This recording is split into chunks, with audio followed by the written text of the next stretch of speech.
Hello everyone, welcome back to the next video. In this video I will show you how to do image lifting in native iOS application using VisionKit. So let's get started. So here you can see I have two image views inside my application. Like I am running it on real device. I don't know whether this will work on simulator or not. So if it doesn't work on simulator, make sure you try running it on real device. So here you can see that VisionKit was able to identify what are subjects inside my image, and automatically it picked those subjects and made it available inside second image view.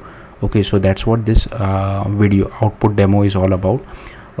If I click on this original image, if I click here, you can see this glitter effect, something like that, and you can also copy this particular image, add it as a sticker or share it as well. So suppose I want to share it to some app, it will automatically open the okay, I don't know what happened. Okay, so here you can see it has displayed the sharing thing. It is a little bit different on iPad as compared to iOS, but anyways. And if I again click on it, and if I click on add sticker, you can make a sticker out of it as well. So here you can see it has also already added a sticker as well. I'll show it for other image as well. So here you can see inside assets I have added few images. So I'll just take another image just so that you can see the actual output. So I've just changed the name of the original image. This can be any image, it's up to you. So here you can see it is building the application.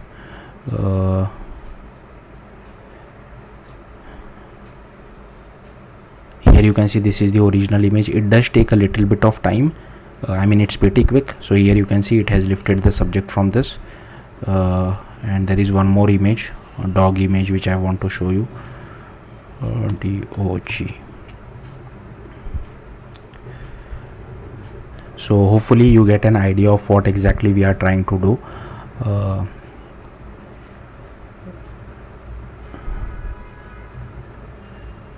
So as you can see over here, it will pick this dog image and put it inside our second image view. So yeah, so let's see how to do this. So pretty simple. I am using so I have created a native iOS application. I am using UIKit, but if you want, you can use Swift UI as well. I have added 3 images inside our assets folder. Use any image whatever you feel like. I have imported VisionKit. I am also going to make another tutorial using just Vision. So there is a difference between VisionKit and Vision. So VisionKit is pretty easy to implement, but you can't do lot of customization. But Vision is like more difficult to implement, but you can do any sort of customization which you prefer. So I think most of the people would be fine with VisionKit. That's why I'm showing it over here.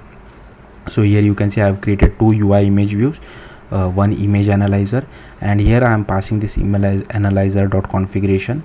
Now I am not really sure what is the use of all this. Even if I don't pass all this, just pass an empty array, still it works. But I think in the documentation it was something like this, that's why I'm using it like this.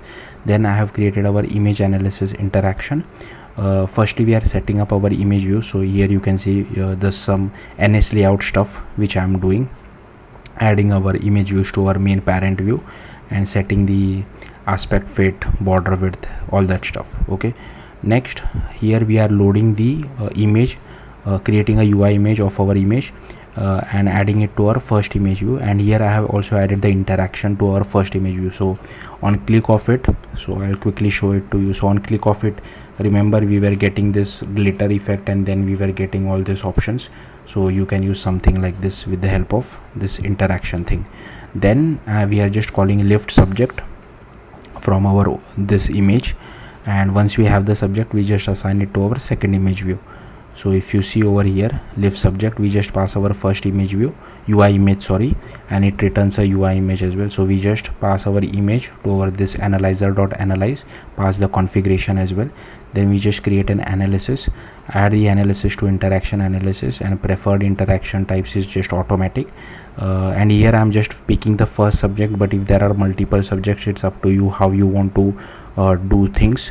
But yeah, for me first image is fine. Once I have that, I just do subject.image, so I get the proper image and just return that back to the code which whoever is calling this particular method. So yeah, that's it. Thank you for watching. Bye.